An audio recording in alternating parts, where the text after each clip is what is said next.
Bienvenidos nuevamente a este su curso de Derecho Procesal Civil 2, Procedimiento Civil Ordinario. En el día de hoy, en esta cápsula jurídica, vamos a hablar lo relativo a las cuestiones previas no subsanables de los ordinales 7 al ordinal 11 del artículo 346 del Código de Procedimiento Civil relativo a las cuestiones previas. Como siempre, los acompaña su facilitadora, la profesora Judita Torrealba. Vamos a destacar que para poder hablar lo relativo de las cuestiones previas no subsanables, lo primero que tenemos que establecer es determinar qué se entiende como cuestiones previas no subsanables o cuáles son las características que connotan la diferenciación con las cuestiones previas que hemos estudiado en capítulos anteriores. Debe señalarse que las cuestiones previas no subsanables requieren ser contradichas de manera expresa, ya que ante el silencio del actor opera una presunción legal de aceptación o admisión de las que no se han rebatido expresamente. ¿Qué quiere decir esto? Que realmente las cuestiones previas no subsanables tienen que ser rebatidas, porque de lo contrario, el juez va a presumir que realmente sí son verídicas las afirmaciones de la parte demandada que señala el hecho de que estas cuestiones previas sí se encuentran presentes. En cuanto a los supuestos desarrollados en los ordinales referentes a cosa juzgada, caducidad y prohibición de admitir acción propuesta, la decisión recae sobre estas y se admite el recurso de apelación, como se verá. Tiene que establecerse que estas cuestiones previas están formadas de 5 tipos. La séptima caución previa es la condición o plazo pendiente, la octava es la prejudicialidad, la novena es la cosa juzgada, la décima la caducidad de la acción y la 11ª la prohibición legal de admitir acción. Tiene que destacarse que cuando hablamos de condición o plazo pendiente, aquí tenemos que hacer énfasis en el artículo 1197 del Código Civil, el cual nos habla sobre la naturaleza de las obligaciones a condición. ¿Qué significa esto? Que la condición será suspensiva cuando la obligación se hace depender de un acontecimiento futuro incierto, mientras que será resolutoria cuando la realización de la condición depende de la extinción de la misma. Esto significa de que esta cuestión previa generalmente se presenta en el caso de que se ha propuesto una acción para reconocer un derecho cuando aún ésta no sea exigible, bien porque no se ha materializado la condición o bien por estar pendiente un término para que sea exigible, en cuyo caso ni siquiera habría nacido la obligación. Podemos establecer un caso bastante particular, como es el caso de la venta a condición, donde habiéndose estipulado, por ejemplo, que se tiene que establecer que el próximo plazo para cumplir la misma es de 1 año, la parte demandante decida incoar un procedimiento de resolución o de cumplimiento de contrato sin esperar que este término de 1 año se haya cumplido. Es por eso de que en esta naturaleza el juez no debería admitir la demanda cuyo plazo o condición a fines de la exigibilidad aún no se ha cumplido. En lo que corresponde a la cuestión previa octava, que es mejor conocida como la prejudicialidad, se tiene el establecimiento que existen 3 elementos que la caracterizan, dado que esta cuestión previa, como su mismo contenido lo señala, tiene el cometido de suspender el curso del juicio mientras se decide otro distinto, pero con el cual se mantiene la pendencia al nuevo proceso, al punto que la sentencia de uno incidirá definitivamente en la continuación o suerte del otro. Hay que destacar que la prejudicialidad se da bajo la idea de que existe un procedimiento, puede ser de naturaleza civil, de naturaleza penal, de cualquier otra naturaleza, pero que esté abierto y que lógicamente su decisión va a señalar un condicionante para lo que puede ser la sentencia en esta causa, factor por el cual se puede dar el impulso a que todo el proceso se lleve a cabo, pero con la salvedad que aún llevándose todo el impulso desde el proceso a cabo, finalmente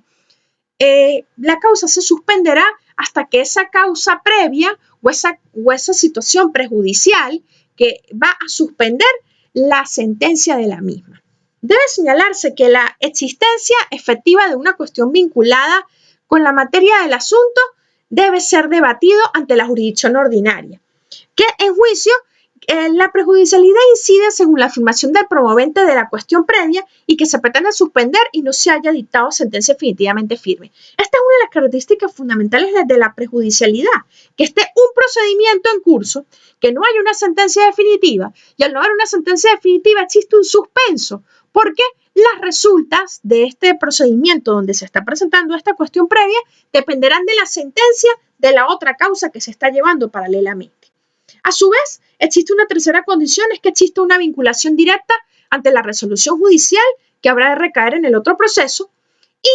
debe de existir en términos generales una resolución de vinculación de tal modo directa que haga depender el curso de la causa con la que está pues abierta. Esto significa que tiene que haber una vinculación directa, porque de no haber una vinculación directa no estaríamos en presencia de una prejudicialidad. Sobre el numeral 9, el cual habla lo relativo a cosa juzgada, a diferencia del numeral anterior, en este caso sí hay una sentencia definitivamente firme. Hay que señalar que esta cosa juzgada como una cuestión previa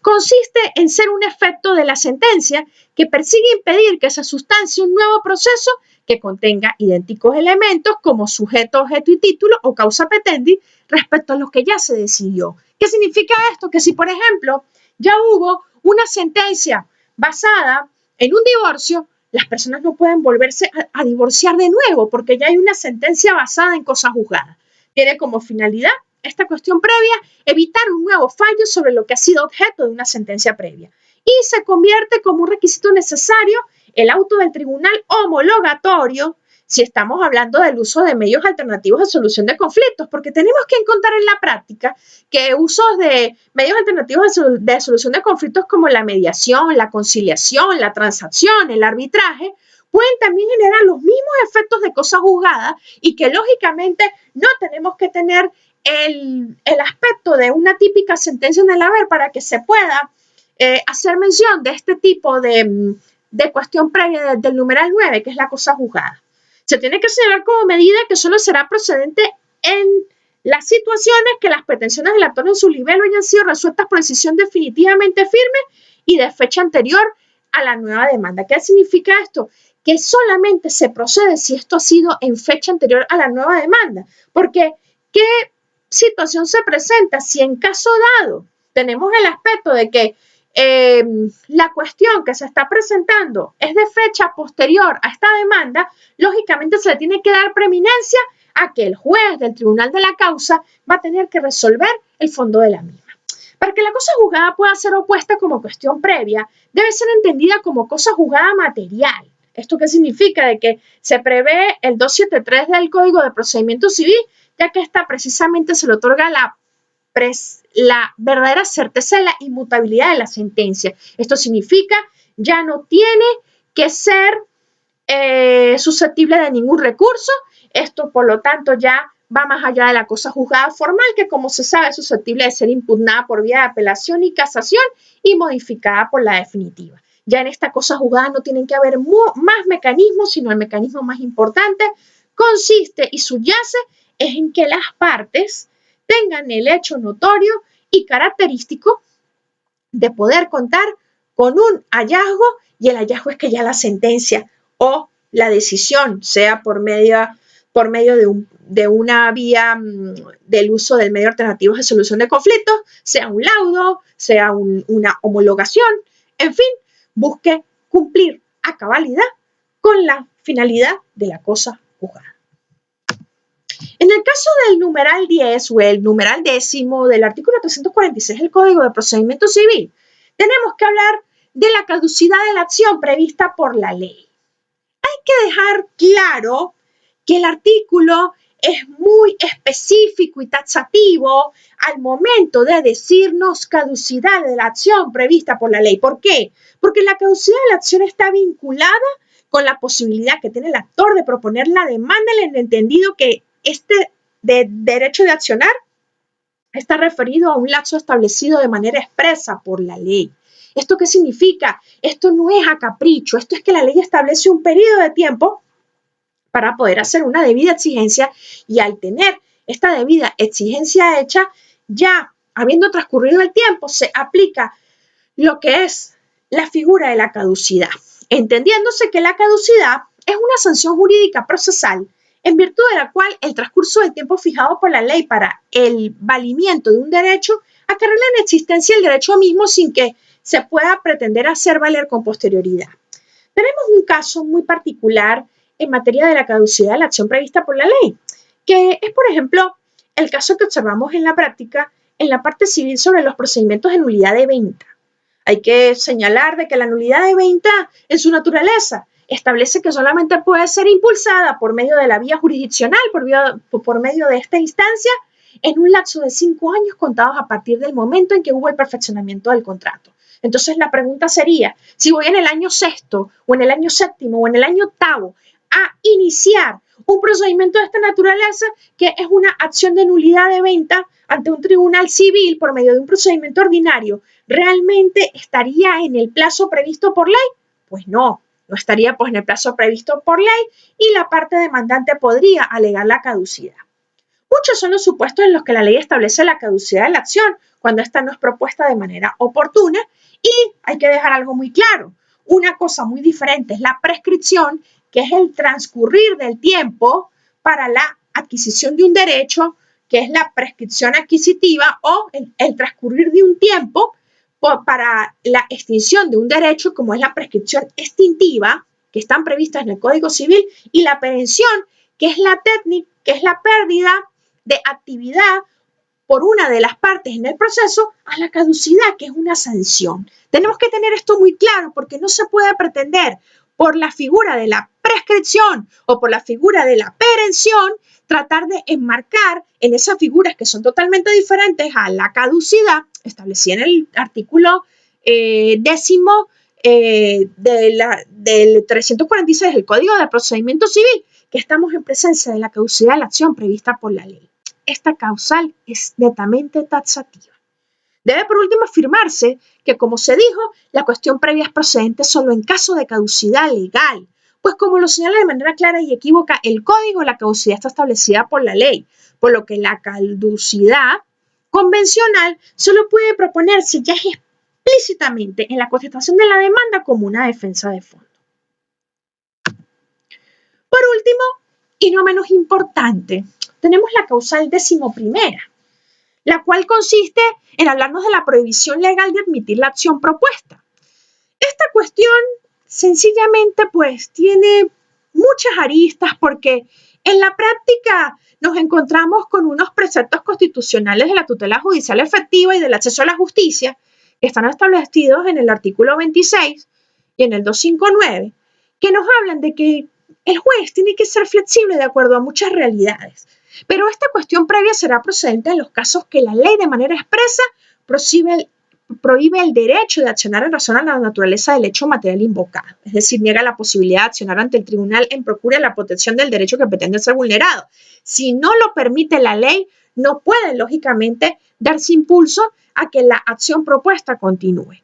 La prohibición de tutelar la situación jurídica invocada por la persona en abstracto coloca la norma como actor o bien como lo ha indicado reiteradamente la Sala de Casación Civil cuando aparezca claramente en la norma la voluntad del legislador de no permitir la acción, el ejercicio de la acción. Hay que destacar que en la práctica, como ya lo hemos dicho en otros videos, si se encuentran algunas causas o algunos mecanismos bajo los cuales no se puede intentar ciertas y determinadas acciones. Por ejemplo, tenemos el aspecto de lo que representa a nivel de la parte civil el reconocimiento de uniones entre personas del mismo sexo. Tenemos una situación que ni el Código Civil ni la Constitución han permitido el hecho de que las uniones entre personas del mismo sexo en materia civil pues hayan tenido una mayor evolución. Habrá que esperar en materia constitucional qué cambios importantes se presentan al respecto, pero hasta el día de hoy en la práctica es uno de esos temas un tanto álgidos que pueden llevar al hecho a que se pueda hacer esto. Otro caso también que sencillamente nos trae bastantes conflictos es el hecho de, en materia de partición y en materia de sucesiones, el hecho de querer intentar una acción donde se esté vulnerando el principio de la legítima, partiendo de la idea de que la legítima tiene como figura de respetar ese derecho pues adquirido por aquellas personas que tienen un vínculo con el causante según su orden de suceder, tiene una naturaleza de orden público, factor por el cual no se puede señalar bajo ningún sentido que pueda, en la práctica, por un aspecto de tipo judicial, pueda realmente pues esto dejarse de lado. Sin embargo, tenemos que destacar que pues estamos en tiempos de evoluciones de tipo normativo, en tiempo de evoluciones en que el Código Civil tiene que tener pues una reforma de naturaleza sustantiva y pues hemos visto unas propuestas un tanto interesantes por parte de la Sala de Casación Civil y de la Sala Constitucional del Tribunal Supremo de Justicia, donde poco a poco han ido dando ciertos cambios, pero lo real, lo verídico es que si existe una prohibición legal de manera expresa de no permitir la acción propuesta, pues lógicamente el tribunal y por supuesto la parte demandante tiene que tener esto en cuenta y traerlo a colación. En efecto, aunque en sentido estricto cabe diferenciar entre las demandas que estén prohibidas expresamente por la ley o bien aparezca clara la intención del legislador de prohibirlas, de aquellas demandas cuya admisibilidad están sujetas al cumplimiento de ciertos requisitos, lo cierto es que tanto en una como en otra estamos en presencia de supuestos de inadmisibilidad de la demanda que los dispone la ley, sea porque se establezcan requisitos o sea porque la ley expresamente lo prohíba. Son situaciones que tienen que ser tomadas en cuenta al momento de incoar o intentar una serie de acciones sobre estos elementos, porque es muy probable que se declare esta causal por la parte demandada, acogiendo pues el numeral 11 en materia de prohibición legal de emitir la acción propuesta. Bueno, esto fue lo que teníamos que hablar sobre las cuestiones previas no subsanables. En próximas cápsulas jurídicas finalizaremos las ideas inherentes a las cuestiones previas, esperando que se encuentren bien. Nos veremos en una próxima oportunidad. Se despide para ustedes la profesora Judita Astorreda.